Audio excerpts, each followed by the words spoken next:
ઘણાના એવા પ્રશ્નો આવે કે ગુરુજી, ભગવાન શંકરની, ભગવાન ભોળાનાથની, મહાદેવની ઉપાસના પૂજા કરવા માટે શું કરીએ? અમે કઈ રીતે ભગવાનને મનાવીએ, કઈ રીતે ભોળાનાથને રીઝવીએ, કઈ રીતે એની પ્રસન્નતા પ્રાપ્ત કરીએ, કૃપાની પ્રાપ્તિ કરીએ?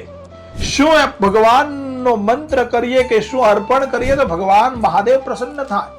તો આજે મારે એક વાત એમને કહેવી છે કે ભગવાન મહાદેવની પૂજા માટે કોઈ પણ પ્રકારના આડંબરની જરૂર નથી. બીજા ઘણા દેવોની પૂજા માટેની ઘણી પદ્ધતિઓ છે, ઘણી દ્રવ્યોની જરૂર પડે છે, પણ ભગવાન શંકરની ઉપાસના, આરાધના અને પૂજા કરવી હોય તો કઈ જરૂર નથી. બસ ભોળા મનથી, શ્રદ્ધાથી ભગવાન ભોળાનાથના ચરણે તમે જાઓ એટલે ભગવાન પ્રસન્ન થઈ જાય છે.